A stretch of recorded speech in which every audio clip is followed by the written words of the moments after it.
할렐루야. 주님의 이름으로 축복합니다. 아멘. 자, 오늘 말씀의 제목은 예수님의 부활을 지금 힘입고 살아가십니까? 지금 이 시간 예수님의 부활을 내가 힘입고 믿음의 삶을 살아가십니까? 라고 하는 말씀의 제목입니다. 우리 기독교의 특징은 십자가와 부활입니다. 다른 어떤 종교에서든지 찾아볼 수 없는 것이 우리 죄값을 대신 담당해 전능자가 죽으셨고, 그리고 그분이 하나님이시고 그리스도이시기 때문에 부활하셨는데, 그 부활에 우리도 함께 참여했다는 그런 아주 독특한 진리를 갖고 있는 생명의 종교입니다. 그래서 기독교의 특징은 바로 십자가와 부활입니다. 그리고 모든 예수 그리스도 안에 믿음으로 들어온 사람들은 십자가에 우리도 같이 죽었고, 예수님께서 부활하셨을 때 같이 부활했다는 그런 믿음을 갖고 살아가게 되어져 있습니다.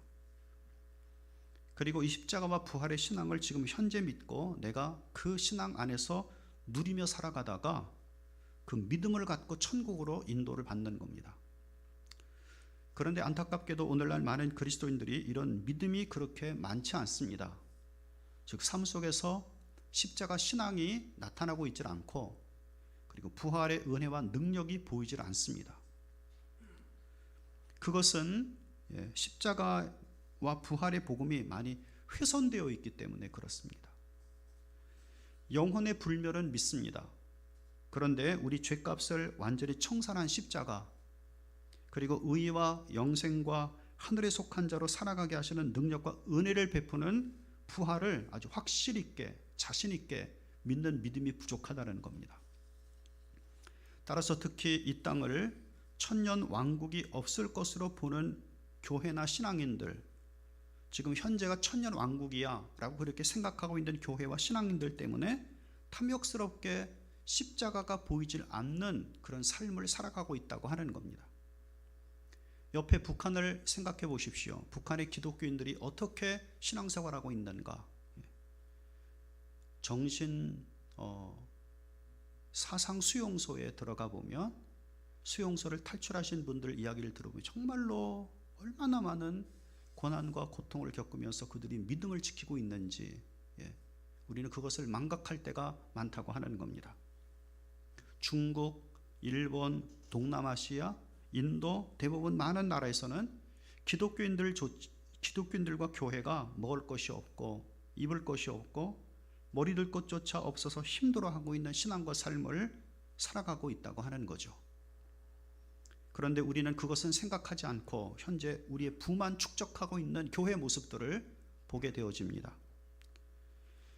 우리 한국은 청년 왕국인데 우리나라만 벗어나면 지옥을 겪고 있는 것입니다. 여러분, 정말 대한민국에 태어나서 대한민국에서 신앙생활 한다는 것이 어마어마한 하나님의 은혜구나 라고 하는 것을 깨닫게 돼요. 정말로 우리 한국은 천년왕국을 지금 지내고 있는 것일까요? 천년왕국은 온 세계에 걸쳐서 옵니다.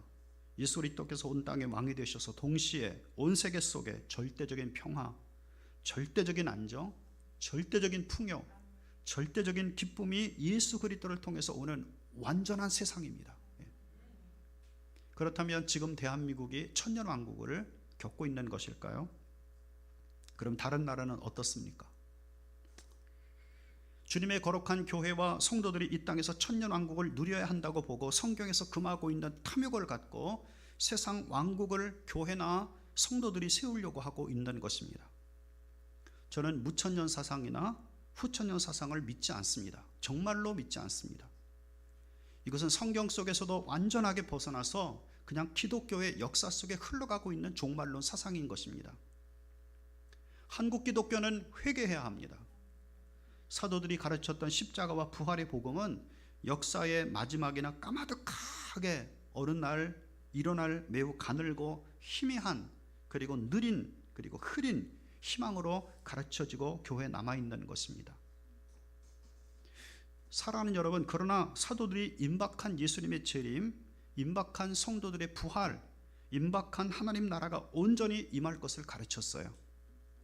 그런데 지금 교회는 영혼의 교리만 이야기하지 예수 그리스도의 거룩한 십자가와 함께 오는 부활로 오는 성도들의 부활, 예수님의 재림, 하나님의 도래는 거의 가르치고 있지 않는 것입니다. 사도들이나 초대교회 성도들은 목배임을 당하고 십자가에 못 박히고 불에 타서 죽는 화형을 당하는 순간에서도 영혼의 구원을 이야기하지 않았습니다. 부활을 이야기했습니다. 예수님께서 부활하신 것처럼 나도 부활하여 당신 앞에 나타날 것이요 라고 그렇게 외쳤던 것입니다. 계시록 1장 7절 말씀에 볼자다 그가 구름을 타고 오시리니 각 사람의 눈이 그를 보겠고 그를 찌른 자들도 볼 것이요 땅에 있는 모든 족속이 그로 말미암아 애곡하리니 그러하리라. 아멘. 예수님의 재림과 성도들의 부활과 휴거는 전 우주적이고 엄청난 사건일 것임을 말씀하시고 계십니다. 이 땅 온 세계 속에서 한꺼번에 일어날 사건이에요. 심지어 오고 온 역사 속에서 죽어간 사람들이 있는 지옥에서조차 예수님의 재림을 보게 될 것임을 말씀하고 있는 것입니다. 예수님을 반대하고 대항해 왔던 사람들까지도 애통하고 통곡하는 시대예요. 심지어 예수님의 십자가 현장 속에서 예수님의 손과 발에 못 박고 창으로 찌른 자들도 그리스도의 재림을 보게 될 것이라고 말씀하고 계시는 것입니다. 요즘에 속속들이 많은 초대교회 문서들이 발견되고 있습니다.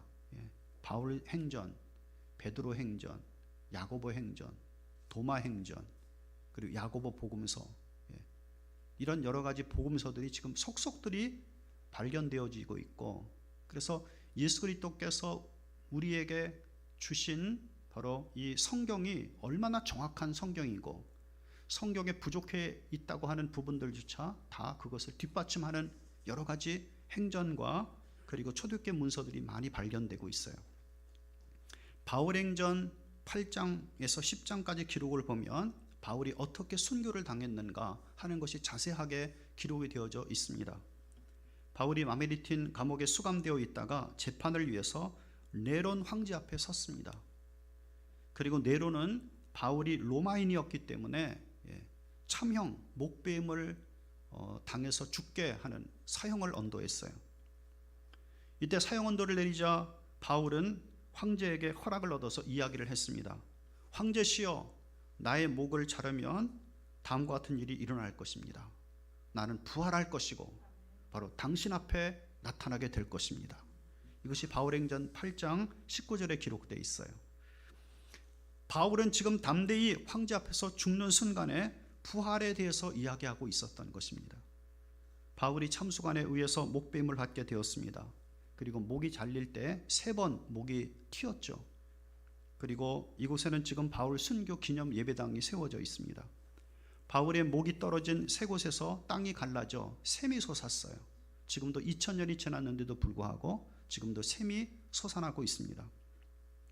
그런데 놀라운 일이 벌어졌습니다. 바울행전 10장 2절 말씀에 바울이 부활해서 황제 앞에 나타나게 된 겁니다. 보아라, 하나님의 군병 바울은 죽지 않았다. 이 놀란 황제는 예수 그리스도인들을 석방을 하게 되었죠.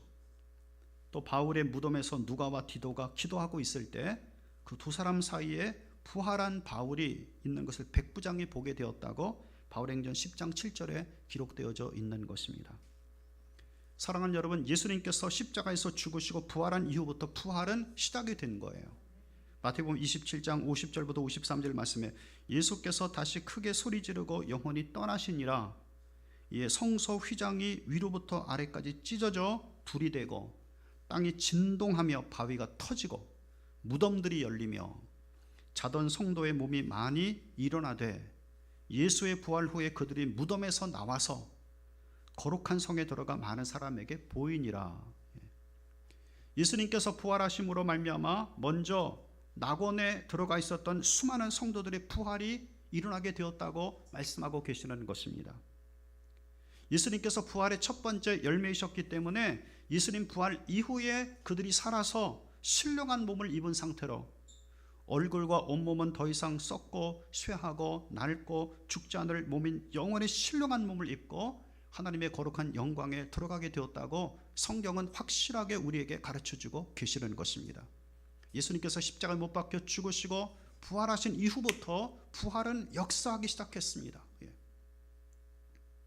아멘. 자, 첫째는 예수님께서 죽은 자 가운데서 부활하시는 것처럼 성도들도 예수님께서 재림하실 때 역사의 마지막 때 부활한다고 가르치고 있습니다. 데살로니가 전서 4장 16절 17절 말씀에 주께서 호령과 천사장의 소리와 하나님의 나팔로 친히 하늘로 쫓아 강림하시리니 그리스도 안에서 죽은 자들이 먼저 일어나고 그 후에 우리 살아남은 자도 저희와 함께 구름 속으로 끌어올려 공중에서 주를 영접하게 하시리니. 고린도전서 15장 51절 52절 말씀에 보라 내가 너에게 비밀을 말하노니 우리가 다 잠잘 것이 아니요 마지막 나팔에 순식간에 홀연히 다 변화하리니 나팔 소리가 남의 죽은 자들이 썩지 아니할 것으로 다시 살고 우리도 변화하리라. 아멘. 우리는 이때가 곧 다가올 것을 믿고 있습니다. 그러면 여러분이 이 세상에서 모아둔 것, 남겨둔 것 모든 것을 다 뒤로 하고 성도들의 휴거에 참여해서 재림하시는 예수 그리스도, 영광 가운데 임하시는 예수 그리스도, 수많은 천군과 천사들과 함께 하늘의 의인들을 데리고 강림하시는 그리스도를 여러분이 맞이하게 되어지는 것입니다. 그런데 참 안타까운 것은 교회들이 예수님의 거룩한 재림, 성도들의 부활, 교회의 휴거를 준비하고 있지 않는 거예요. 슬기로운 처녀가 되어 있지 않고 게으르고 미련한 처녀가 되어져 있습니다. 심령 속에 예수 그리스도께서 주시는 성령의 기름 부음이 없는 거예요. 교회가 형식과 의식은 남았고 종교적인 믿음을 갖고 있지만 성령의 믿음을 그 속에서 찾아보기 힘든 것입니다. 땅에 남겨지는 맷돌질하는 여인처럼, 땅에 남겨지는 밭 가는 남자처럼, 땅에 남겨지는 잠자는 사람처럼 되어져 있는 거예요. 여러분, 임박한 극단적인 종말론은 우리가 경계해야 합니다. 그러나 성도들의 부활, 휴거, 재림신앙이 손상당하지 않도록 늘 깨어서 기도하고 말씀을 통해서 경성하며 성령의 감동과 기름 부음을 잃지 않도록 하라고 말씀하시고 계시는 것입니다. 로마서 8장 11절 말씀에 예수를 죽은 자 가운데서 살리신 이의 영이 너희 안에 거하시면, 그리스도 예수를 죽은 자 가운데서 살리신 이가 너희 안에 거하시는 그의 영 성령으로 말미암아 너희 죽을 몸도 살리시리라. 아멘. 아멘. 저는 여러분 심령 속에 주님의 거룩한 성령이, 성령의 감동이 소모되지 않도록, 주님의 거룩한 성령의 감동이 약해지지 않도록, 주님의 거룩한 성령의 감동이 여러분의 영혼과 삶을 주장할 수 있는 은혜가 있기를 주님의 이름으로 축복합니다. 왜냐하면 그분 통해 부활의 역사가 나타나게 될 것이기 때문입니다. 두 번째는 죽음에서 일어나고 있는 부활에 참여하도록 해야 돼요. 많은 성도들 중에 대다수는 죽을 때 영혼만 천국까지 신령한 하늘에 속한 몸으로 성령을 통해 하나님이 나를 변화시켜서 천국으로 갈 수 있게 한다는 것을 믿지 않습니다. 대부분 많은 기도를 보면 영혼이 천국 가게 하여 주옵소서라는 기도만 드립니다. 어느 장례식이든지 기독교 장례식은 그렇게 기도를 드립니다. 그러나 성경은 그렇게 말씀하고 있지 않습니다. 죽음에서도 신령한 몸의 역사가 나타나게 될 것을 성경은 확실하게 우리에게 가르쳐주고 계십니다. 고린도서 5장 1절부터 4절 말씀에 만일 땅에 있는 우리의 장막집이 무너지면 하나님께서 지으신 집 곧 손으로 지은 것이 아니요 하늘에 있는 영원한 집이 우리에게 있는 줄 아나니 과연 우리가 여기서 탄식하며 하늘로부터 오는 우리 처소로 덧입기를 간절히 사모하노라. 여기 우리 처소라고 하는 것은 우리에게 덧입혀주는 옷을 말하는데 바로 부활의 옷을, 신령한 옷을 뜻하고 있는 것입니다. 이렇게 입으면 우리가 벗은 자들로 발견되지 않으려 함이라. 참으로 이 장막에 있는 우리가 짐진 것 같이 탄식하는 것은 벗고자 함이 아니요 오히려 덧입고자 함이니 죽을 것이 생명의 삼킨 바 되게 하려 함이라. 천국에 있는 맨션 아파트를 하나님이 마련하셔서 그곳으로 오라는 뜻이 아니라 바로 주님께서 부활하신 그 주님의 거룩한 생명을 통해 성령으로 말미암아 우리에게 옛사람, 다시 말하면 이 장막집이 벗어지면 하나님께서 지으시는 집, 새로운 집인 바로 천국의 신령한 옷을 우리에게 덧입혀 주실 것임을 말씀하시고 계시는 것입니다. 아멘. 이것이 죽음이 있을 때, 죽음이 다가올 때 일어나고 있는 현상인 거예요. 우리의 장막집인 이 육체를 번든 죽음이 오면 예수 그리스도 안에 있고 성령의 보증의 심령 속에 있는 성도들은 이 육신의 장막집을 벗게 하는 대신 신령한 하늘에 속한 천국에 속한 신령한 육체를 하나님이 입히시겠다고 말씀하고 계시는 것입니다. 그래서 천국으로 인도하십니다. 이것이 성경에서 확실하게 기록하고 있는 말씀이에요. 그런데 우리 한국 사회가, 한국 주님의 거룩한 교회가 헬라적인 사상에 머물러서 영혼만 천국 간다고 믿고 있는 것입니다. 이 땅에 육신을 갖고는 하나님의 거룩한 나라, 영원히 썩지 않고 무너지지 않는 주님의 거룩한 나라를 물려받을 수 없기 때문에 주님께서 우리의 영혼에게 주님의 거룩한 성령을 통해서 새 몸을 입히심으로 말미암아 영원히 썩지 않고 영원히 부패되지 않고 영원히 망하지 않고 영원히 무너지지 않는 하나님의 거룩한 나라와 그 은혜를 누릴 수 있게 하시겠다고 약속하시고 계시는 것입니다. 여러분, 따라서 예수 그리스도 안에 있는 자들은 죽음은 복되다고 하시는 거예요. 왜냐하면 더 좋은 육체, 지상의 몸보다 더 훌륭한 몸, 이 세상 더 이상 썩지 않고 부패하거나 쇠하지 않고 영원히 죽지 않는 찬란하고 영광스러운 몸을 우리가 받을 것이기 때문입니다. 그러므로 저는 성도 여러분들이 결코 이것을 의심하거나 불신하지 않길 주님의 이름으로 축복합니다. 믿어야 돼요. 그러므로 세 번째는 성도들은 부활의 생명과 믿음을 갖고 이 땅에 있는 동안 살아가야 합니다. 골로새서 2장 오늘 본문 12절 말씀에 너희가 세리로 그리스도와 함께 장사되고 또 죽은 자들 가운데서 그를 일으키신 하나님의 역사를 믿음으로 말미암아 그 안에서 함께 일으키심을 받았느니라. 여러분, 성도들의 부활이 예수님의 재림 때나 죽음에서만 일어나는 것이 아닙니다. 이미 예수 그리스도 안에서 성령의 보증과 약속으로 성령 세례를 여러분이 받을 때 예수님과 같이 십자가에서 죽은 것뿐 아니라 하늘에 속한 자로 이미 하나님께서 삼으신 거예요. 아멘. 그러므로 이 땅이지만 하늘에 속한 자로 살아가는 거고요, 이 땅이지만 하늘의 시민권자로 살아가는 거고, 이 땅이지만 하나님의 자녀로서 하나님의 상속자로 살아가는 겁니다. 그것을 위해서 우리에게 확신 있는 삶을 살라고 성령을 보내심으로 우리에게 인쳐주시는 거예요. 요한복음 11장 25절 26절 말씀에 나는 부활이요 생명이니 나를 믿는 자는 죽어도 살겠고 무릇 살아서 나를 믿는 자는 영원히 죽지 아니하리니 이것을 내가 믿느냐. 아멘. 예수 그리스도 안에 있는 자들, 성령의 확실한 보증이 심령 속에 있는 자들은 결코 죽지 않을 것을 약속하시고 계십니다. 그럼 죽는다는 것은 무엇일까요? 하늘을 향하여서 하나님이 문을 여시는 거예요. 우리가 들어갈 하나님의 영원한 세계를 향하여 문을 여시는 것이 기독교인들에게는 죽음이라는 것입니다. 그러므로 영원히 죽지 않습니다. 여러분, 지금 예수님의 말씀은 성도들의 부활은 마지막 날에만 있는 것이 아닙니다.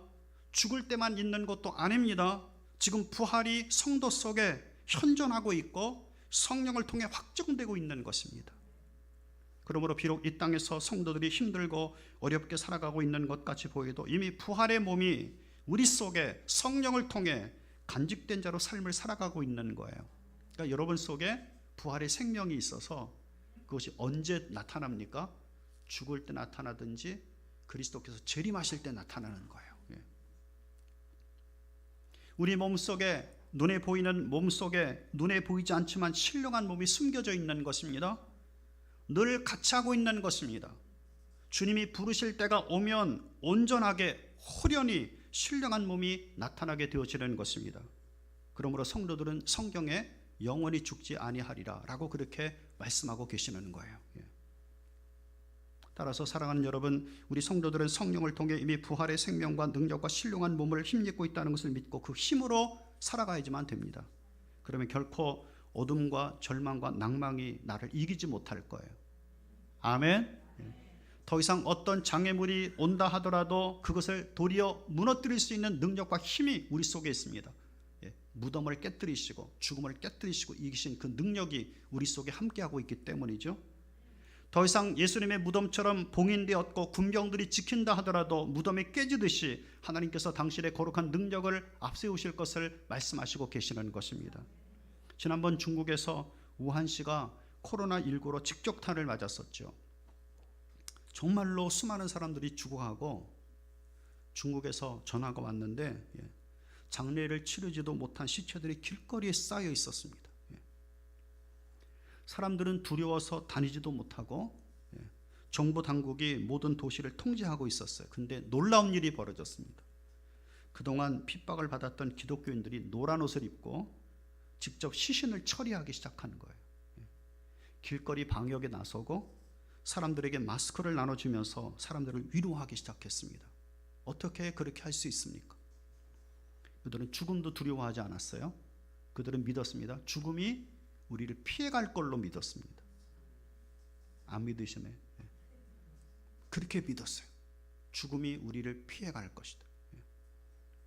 그리고 죽음 이후로 끝나는 것이 아니라 성도들의 죽음은 더 큰 영광을 맞이하게 하는 하나님의 은혜라고 믿었기 때문입니다. 1895년 청일전쟁이 끝나던 해에 무서운 전염병이 돌았는데 그것이 콜레라입니다. 우리 한국 전역을 휩쓸었죠. 하루에 거의 1000명씩 죽어갔다고 그래요. 이 병이 퍼지는 속도가 너무나 빨라서 대책을 세우질 못했습니다. 조선 말기 때 사람들은 무서워서 부모님, 자식들의 시체조차도 치우지 못했다고 그래요. 마당에 널브러져 있고 시체를 쌓아놓았어요. 길거리에다. 집마다 길거리마다 시체가 쌓이고 버려져 있었던 것입니다. 이때 놀라운 일이 벌어졌습니다. 선교사들과 기독교인들이 가슴에 십자가를 달고 시체들을 목욕시키기 시작한 거예요. 정중히 관을 짜서 장례를 치르게 되었습니다. 그리고 가족들이 버리고 간 환자들을 돌보기 시작했어요. 이때 반절이 일어나게 되어지는 거죠. 서양 종교, 예의도 없는 종교, 조상도 모르는 오랑캐 종교라고 믿고 있었던 그들이 호기심을 갖고 기독교를 바라보기 시작했습니다.